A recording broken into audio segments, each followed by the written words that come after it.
안녕하십니까. 코로나19 통합 뉴스룸입니다.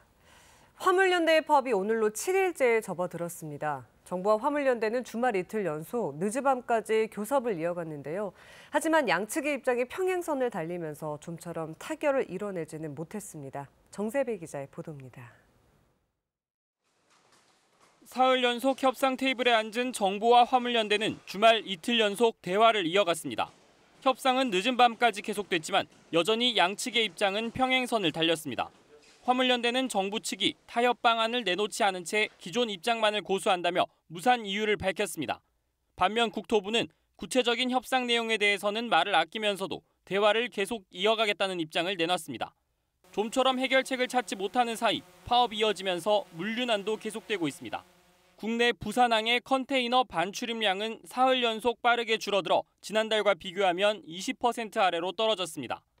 시멘트와 철강, 자동차와 석유화학까지 제품의 출고가 이뤄지지 않으면서 주요 산업 전반에서 피해가 누적되고 있습니다. 파업 첫날부터 육송 출하가 전면 중단된 포스코는 결국 포항제철소의 일부 생산이 당장 오늘부터 중단된다고 밝혔습니다. 현재 20만 톤 넘는 물량이 묶여 있습니다. 이로 인해 제철소 제품 창고가 거의 포화 상태에 있고 일부 제품은 창고 공간이 없어서 야적을 하고 있습니다. 상황이 이렇게 되자 경제단체들은 공동으로 입장문을 내고 화물연대의 운송 복귀를 촉구하고 나섰습니다. 단체들은 상황에 따라 정부가 업무 개시 명령을 내리는 방안까지 적극 검토해야 한다고 주장했습니다. 반면 민주노총은 화물연대 파업 참가자 체포 등 정부의 대응은 국제노동기구 ILO의 협약 위반이라며 ILO에 개입을 요청하는 서한을 발송했습니다. KBS 뉴스 정세배입니다. 북한이 강대강 대결을 내세운 대외 정책을 밝힌 가운데 새로 부임한 주미 한국 대사는 확장 억제를 바탕으로 한 한미동맹 강화 방안을 미국과 적극 추진할 계획을 밝혔습니다. 새 한미연합 작전 계획에도 북핵 대응 강화 방안을 마련 중이라고 밝혔습니다. 워싱턴 이정민 특파원입니다. 윤석열 정부의 초대 주 미국 대사로 부임한 조태용 신임 주미 대사는 북한 핵 위협을 가장 시급한 과제, 한국이 직면한 실질적 위협으로 꼽았습니다.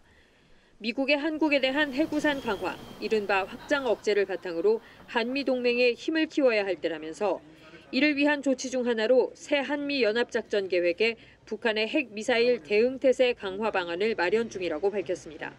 위협에 대응하기 위한 한미 동맹의 어떤 준비가 필요한 상황이기 때문에 좀 늦기는 했지만 양국 군당국이 연합작계를 잘 업데이트해서 북한의 핵미사일 위협에 보다 잘 대응할 수 있도록 하는 그 중요한 작업이 지금 이루어지고 있습니다. 지난달 한미 정상회담 성명에 북핵 대응 수단으로 확장 억제가 명시된 만큼 내년쯤 수립될 새 한미 연합작전 계획에 이에 대한 실행 계획이 포함될 것으로 보입니다. 조 대사는 지금의 상황은 북한 핵실험과 전술핵 배치가 임박한 상황이라면서 북한이 지난주 전원회의에서 대외정책 원칙으로 강대강 정면 승부를 내세운 것을 안타깝다고 지적했습니다. 북한만 사실은 역사의 뒤안길로, 역사의 잘못된 길로 접어들고 있는 느낌이라서 아주 안타깝게 생각을 합니다. 지금 북한이 강대강을 얘기할 수 있는 그런 상황이 아니라고 생각을 하고. 윤석열 정부 들어 처음으로 열릴 내일 한미 외교장관 회담에서도 구체적인 북핵 대응 방안, 특히 핵을 탑재한 전략자산의 한반도 전개를 비롯한 확장 억제 확대 방안 등이 논의될 예정입니다. 회담을 위해 미국 워싱턴 DC에 온 박진 외교장관은 미국 국무부는 물론 에너지부, 상무부 장관과도 두루 만나 경제 안보, 한미일 삼각공조 강화 방안 등을 협의합니다. 워싱턴에서 KBS 뉴스 이정민입니다. 이종석 국방부 장관이 북핵 비핵화를 위해선 강력한 힘이 필요하다며 한미일 안보 협력을 강화하고 일본과도 진지한 대화를 할 의향이 있다고 밝혔습니다. 싱가포르에서 열린 아시아 안보회의 연설 내용입니다. 현지에서 우한솔 기자가 보도합니다. 아시아 안보회의 마지막 날, 이종석 국방장관이 북한 비핵화와 인도 태평양 지역의 안보를 주제로 연설했습니다. 이 장관은 완전하고 검증 가능한 북한 비핵화 목표를 확인하며 이를 위해선 강력한 힘이 뒷받침돼야 한다고 강조했습니다.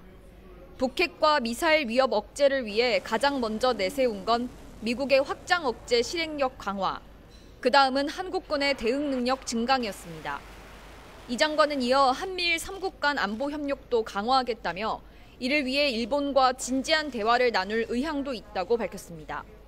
한일 간에는 여러 현안이 남아있지만 양국 공동이익에 부합하는 방향으로 현안의 합리적 해결을 위해 양측이 지혜를 모아가는 한편 이와 관련해 국방부 관계자는 안보 협력은 군사 분야 협력과 다르다며 기존의 고위급 정책 협의나 정보 공유 등의 방법을 제시했습니다.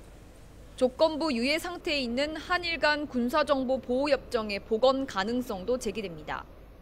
하지만 이번 샹그릴라 대화에서 한일 양국 국방장관 회담이 따로 열리지 않은 데서 알 수 있듯이 양국 간의 협력도 제한된 수준에서 그칠 거라는 관측이 나옵니다.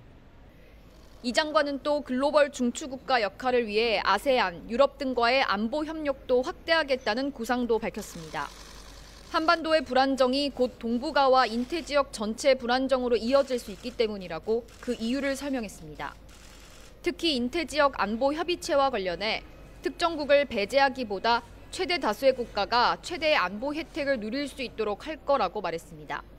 싱가포르에서 KBS 뉴스 우한솔입니다. 윤석열 대통령은 오늘 용산 대통령 집무실에서 한덕수 국무총리와의 첫 주례 회동을 갖습니다. 오늘 회동에서는 최근 물가 상승 등 민생 문제와 산업계 투자 활성화를 위한 규제 개혁 방안 등이 주로 논의될 것으로 전해졌습니다. 장기화되는 화물연대 파업 문제가 논의될 가능성도 있습니다.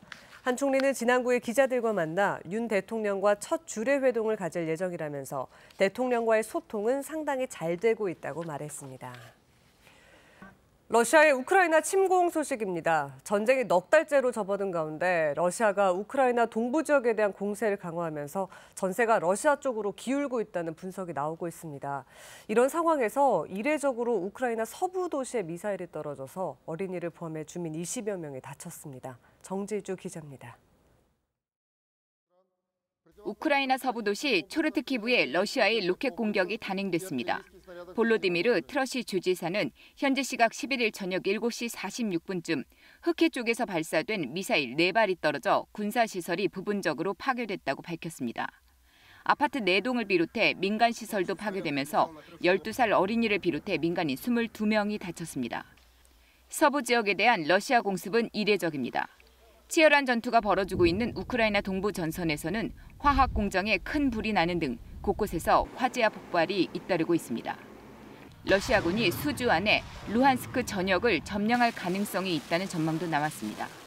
뉴욕타임스도 우크라이나가 중화기를 충분히 확보하지 못하면서 군인들의 사기가 꺾였다. 러시아군의 초토화 작전에 밀리고 있다고 보도했습니다. 인명피해가 갈수록 커지면서 매일 200~300명의 우크라이나 군인들이 목숨을 잃고 전사자는 이미 10,000명에 달하는 것으로 알려졌습니다. 이런 가운데 젤렌스키 대통령은 화상연설을 통해서 전쟁이 얼마나 오래 갈지는 모르지만 우크라이나군은 예상을 뛰어넘는 행보를 보여왔다고 밝혔습니다. Пам'ятаєте, як в Росії ще на початку травня сподівалися захопити увесь Донбас. Вже 108-й день війни, вже червень. Донбас тримається. 러시아의 전사자가 자국 전사자보다 3배나 많다면서 러시아가 침공을 후회하게끔 모든 것을 다 해야 한다고 독려했습니다. KBS 뉴스 정지주입니다. 중앙방역대책본부는 오늘 0시 기준 코로나19 신규 확진자가 3,828명이라고 밝혔습니다. 국내 발생이 3,768명, 해외 유입 60명입니다. 입원 중인 위중증 환자는 어제보다 3명 줄어 95명입니다. 사망자는 17명 발생해 누적 사망자는 24,388명, 누적 치명률은 0.13%입니다. 잇몸 질환은 지난 한 해만 연인원 1,700만 명의 치료를 받았을 만큼 흔한 질환입니다. 관리에 소홀하면 또 다른 전신질환 발병 가능성을 높이는데요. 꼼꼼한 양치질만으로는 부족합니다. 치아 건강 지키는 법 신민의 의학 전문 기자가 알려드립니다. 잇몸 염증이 악화돼 치아를 뽑고 임플란트 시술까지 받은 환자입니다. 평소 양치질만큼은 꼼꼼히 하려고 신경 썼지만 한번 나빠지기 시작한 치아 건강은 회복하기 쉽지 않았습니다. 쪽이 아파서 잠도 못 잘 때도 있고 또 어떤 때는 내 스스로 계속 조금만 이렇게 잇몸을 이렇게 움직이면 피가 좀 날 때도 있고요. 또 냄새도 날 때도 있고 좀 그랬었습니다. 지난해 치주염 등 잇몸 질환으로 병원 진료를 받은 사람은 약 1,700만 명. 급성 기관지염 환자의 2배를 훌쩍 넘습니다. 초기엔 약간의 출혈과 부종으로 시작되지만 치아를 지지하는 뼈까지 손상되면 발치가 불가피한 상황에까지 이릅니다. 문제는 꼼꼼히 양치질하는 것만으로는 부족하다는 점입니다. 잇몸병은 치아 주위의 세균을 제거함으로써 예방할 수 있습니다. 치실이나 치간 칫솔 등을 활용해 이 사이를 꼼꼼히 닦고 칫솔질만으론 제거가 어려운 치석은 스케일링의 도움을 받아야 합니다. 19살 이상 성인은 1년에 한 번 스케일링 시술에 건강보험 혜택을 받을 수 있지만 혜택을 활용하는 사람은 5명 가운데 1명꼴에 불과합니다. 건강한 환자분들 같은 경우는 1년에 한 번 정도도 괜찮다고 추천을 해드립니다. 만약에 당뇨처럼 대사성 질환을 갖고 있다거나 아니면 구강위생 상태 조절이 너무 힘들다거나 그런 분들은 1년에 2번 내지는 4번 정도를 추천을 드리고 있습니다.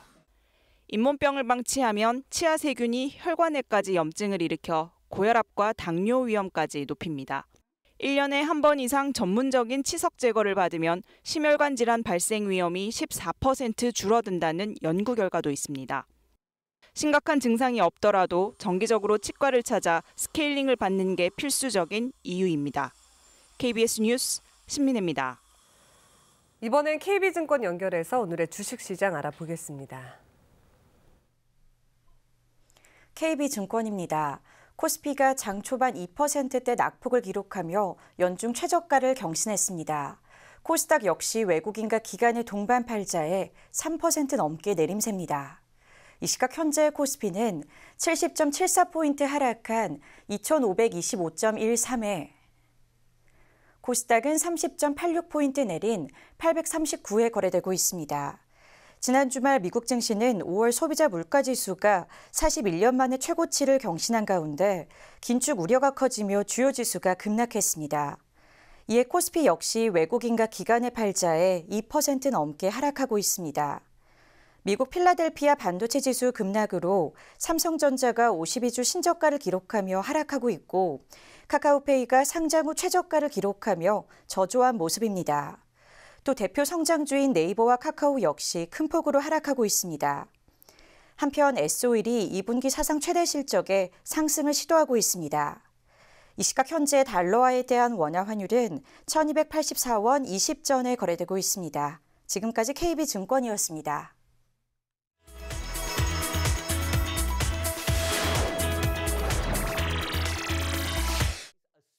최근 인플레이션과 치솟는 휘발유 가격은 미국 직장인들의 일상을 변화시킬 뿐만 아니라 이직률까지 높이고 있다고 합니다. 한 달에 약 3,200km 정도 되는 거리를 출퇴근하는 앙스타트 부부. 이들이 지출하는 한 달 기름값은 $1,000 정도. 지난해보다 2배 이상입니다. 치솟는 기름값으로 여름 휴가 계획도 못 세우고 있습니다. We cut back in our groceries and what we eat. We cut back more than half of what we're going to travel this summer. We wouldn't think that we would be talking about money every single day. 현재 미국의 평균 기름값은 갤런당 $4.60. 기름값이 최저임금보다 더 비싼 주도 있습니다. 워싱턴주의 구글맵 계약직 직원들 100여 명은 재택근무를 계속할 수 있게 해달라며 회사에 청원하기도 했습니다. It's a huge additional expense. It doesn't make sense for me at the moment for $19 an hour. So I'm going to have to look for a different job. 최근 한 조사 결과에 따르면 미국 직장인 64%는 사무실 근무를 해야 한다면 새로운 일자리를 찾겠다고 응답했는데요. 치솟는 기름값이 미국 직장인들의 이직률을 높이고 있는 셈입니다. 광둥성 해양대학교 소속 산호보호팀이 준비를 마치고 바다로 나갑니다. 목표 지점에 도착한 잠수부들은 능숙한 동작으로 바닷속에 들어갑니다. 미리 심어놓은 산호무리 중에서 빽빽하게 자란 곳에 어린 산호를 잘라 다른 곳에 옮겨 심습니다. 푸른 바닷속에 들어가 산호를 심는 일이 단순하고 손쉬워 보이지만 잠수부들은 매번 위험을 무릅쓰고 물에 들어가야 합니다. 这个手势就是遇到一些紧急情况需要同伴过来就是检查一下出了什么问题. 바닷속 열대우림으로 불리는 산호초는 해저에서 차지하는 면적이 0.2%도 안 되지만 다른 해양생물 30%에게 생활터전을 제공하는 바닷속 보물입니다. 하지만 최근 20-30년간 산호의 백화 현상이 계속 악화되고 있어 큰 우려를 낳고 있는데요. 중국은 해양 환경을 되살리기 위해 이미 10여 년 전부터 수온과 염도 등 여러 조건이 산호 성장에 적합한 선전 해역에서 산호를 심고 있습니다. 일본 나가노현 우에다시에 있는 영화관입니다. 100년 넘는 역사를 지닌 이 영화관에서는 한 달에 2번 있는 휴관일에 특별한 상영회가 열립니다. 우에다 어린이 시네마 클럽. 학교에 다니는 걸 힘들어하거나 학교에 다니지 않는 어린이들이 무료로 영화를 볼 수 있게 하는 활동입니다. 来てよかった。今日は休んでここに来ますって言ってきました。はい。こういう場があってなんかありがたいなっていうのは本当に。 이 시네마 클럽을 운영하는 나오이씨입니다. 영화에 대한 감상을 서로 나누며 사람들과 교류하는 계기가 되길 바라는 마음으로 2년 전부터 상영회를 시작했습니다. 心のちょっとこうなんか栄養が足りない時にそれを補充しに来る。でそれでちょっと元気になれたらいいなっていう。 이 시네마 클럽에는 초등학생부터 20대까지 70여 명이 등록해 상영회에는 매번 20명 정도가 참가하고 있습니다. 스페인 서부의 에스트레마두라 지역은 전통적으로 양을 치는 목동들이 많았습니다. 지금은 이곳에 전문적인 목동들을 키우는 학교가 있는데요. 약 6개월간 양털을 깎거나 염소젖을 짜는 법부터 가축의 질병 유무를 확인하는 방법까지 체계적으로 배울 수 있습니다. 학생들은 양과 염소의 건강 상태를 확인하고 동물 복지, 살충제 사용 등 필요한 수업을 모두 무료로 받습니다. 체계적인 교육을 받은 학생들은 양과 염소의 생산량이 줄어드는 원인을 알아낼 정도로 실력을 갖추게 됩니다. Que c'était des formations de 6 mois, que c'était des formations très pratiques. Ça me semblait formidable pour la personne que je suis, car la théorie est quelque chose qui me fatigue très rapidement. Et le fait qu'il y ait 90% de pratique. 협동조합의 지원을 받는 이 학교는 농장주가 꾸민 학생들에게 저렴한 땅을 찾고 정착할 수 있도록 도와주기도 해 인기를 더하고 있습니다. KBS 월드뉴스입니다. 코로나19로 마스크 착용이 필수가 되면서 말을 배워야 하는 영유아들의 발달 기회가 줄었다는 우려가 현장에서 계속 나오고 있습니다. 서울시가 영유아 발달 상태에 대한 첫 실태 조사에 나서는 등 언어와 신체 발달을 돕기 위한 움직임이 본격화되고 있습니다. 윤나경 기자입니다. 서울의 한 어린이집. 보육교사가 만 1세 반 어린이들에게 동화책을 읽어주고 있습니다. 보통 마스크와 달리 입모양이 훤히 보입니다. 이건 무슨 바퀴 같아? 크다, 엄청 크다, 그치? 교사들의 마스크 착용으로 언어 발달 기회가 줄었다는 우려에 서울시가 입모양이 보이는 마스크를 나눠준 겁니다. 서울 지역 어린이집 교사 2만여 명에게 16만 장을 배포할 계획입니다. 선생님의 입모양을 볼 수가 없어서 언어 발달이 지연되는 등 또 기능도 저하되고 많은 문제점이 있어요. 선생님의 입모양을 보고 언어를 발달시킬 수 있도록. 실제로 서울과 경기 지역 어린이집 교사 1,400여 명에게 물었더니 4명 중 3명이 마스크 착용으로 언어 발달 기회가 줄었다고 답했습니다. 바깥놀이 등 외부 활동을 하지 못해 신체적 발달 기회가 줄었다는 응답은 조금 더 많았습니다. 전문가들은 생후 24개월까지 언어 발달에 문제를 보일 경우 사회성이나 정서 조절 능력 등 이후 발달 과정도 지연될 수 있다고 우려합니다. 이에 서울시가 대한소아청소년 정신의학회와 함께 영유아 600여 명을 대상으로 첫 실태조사에 나섰습니다. 언어와 인지, 정서, 사회성 등 모든 분야의 발달 상태를 진단하게 됩니다. 가장 중요한 건 조기 발견입니다. 어려움이 있는 아이들은 빠른 속도로 치료 연결을 도와줘야 됩니다. 조기 진단과 조기 치료 연결을 만들어주는 시스템을 갖추는 게 이제 핵심이고요.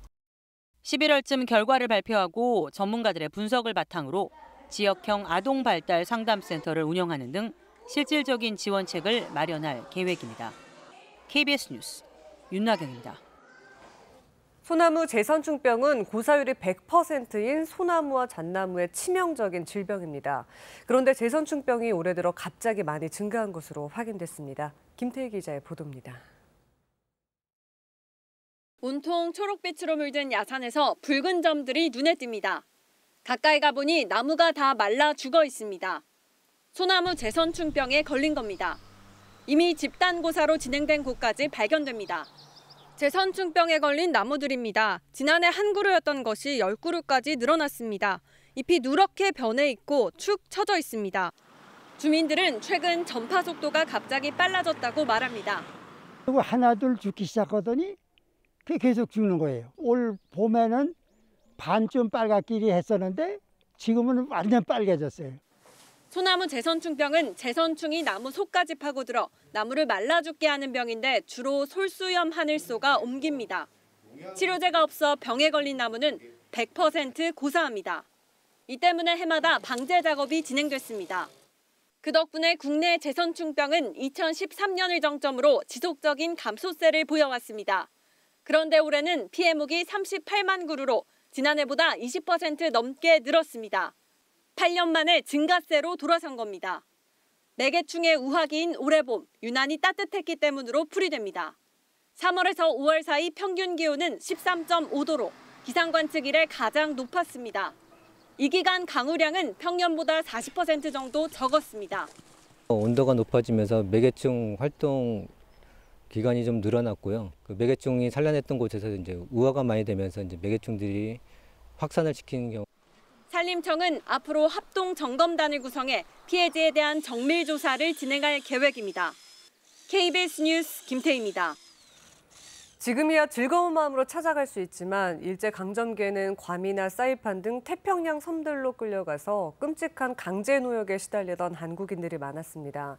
지난해 가을 당시 한국인 노동자의 삶을 추적한 다큐멘터리가 KBS에서 방영됐는데요. 다큐에서 못다한 얘기들까지 풀어낸 책이 나왔습니다. 이 밖에 새로 나온 책들을 김태형 기자가 소개해드립니다. 지난해 KBS 다큐멘터리 제작팀은 미국 국립문서기록관리청에 보관돼 있던 영상 자료를 발굴했습니다. 태평양 전쟁 당시 이름도 들어보지 못했던 섬에서 강제 노역에 시달리던 한국인 노동자들. 그들의 삶이 영상을 통해 다시 한번 확인됐습니다. Found on the island were many Koreans, workers forced to labor in slavery by their Japanese masters. 책 태평양 전쟁의 한국인들은 태평양의 낯선 섬에서 살아남기 위해 사투를 벌여야 했던 한국인들의 얘기를 다루고 있습니다.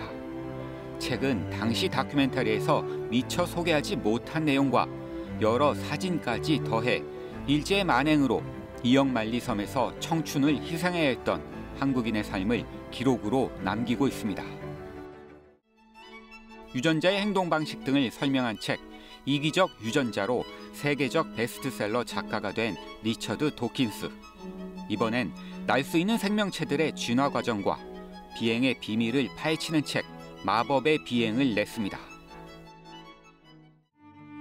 독립 PD로 영국에 거주하는 장정훈 작가가 영국의 역사와 문화, 지리는 물론 영국이 낳은 세계적 인물들에 대한 갖가지 사연과 일화를 들려주는 책 영국을 읽다를 출간했습니다. 호메로스의 오디세이아를 비롯해 문학과 역사, 철학, 예술 분야의 고전을 모은 인문교양 고전 시리즈 인문학 클래식이 나왔습니다. 출판사는 고전은 끊임없이 재발견돼야 한다며 시리즈 출간의 의미를 설명했습니다. 20세기 후반 미국의 주류 경제학을 대표하는 두 사람, 폴 세뮤얼슨과 밀턴 프리드만. 인플레이션과 경기 침체, 정부의 역할 등 이들 두 학자의 치열했던 논쟁을 다룬 책 세뮤얼슨 대 프리드먼입니다. KBS 뉴스 김태영입니다. 밤사이 수도권과 강원 영서 지역에 소나기가 쏟아졌습니다. 오늘은 대기 불안정으로 오후에도 수도권과 강원 영서 중북부 지역에 소나기 소식이 있습니다. 예상되는 소나기의 양은 5에서 40mm고요. 경기 북부 많은 곳은 60mm가 넘겠습니다. 이 소나기의 특성상 갑자기 좁은 지역에 많은 비가 집중될 수 있어 피해가 없도록 주의하셔야겠습니다. 또 소나기가 내릴 때는 돌풍이 불면서 천둥 번개가 치겠고 우박이 떨어지는 곳도 있겠습니다. 오늘은 전국이 흐린 가운데 소나기가 오는 곳이 있어 더위는 주춤하겠습니다. 지금은 제주도를 중심으로 산발적으로 비가 내리고 있습니다. 오늘은 소나기 소식뿐만이 아니라 제주도에는 비가 내릴 것으로 예상됩니다. 내일까지 남해안과 제주도에는 순간풍속 초속 15m 안팎의 강한 바람도 불겠습니다. 낮 최고 기온은 서울이 28도, 대구가 23도 등으로 어제보다 1도에서 5도 정도 낮겠습니다.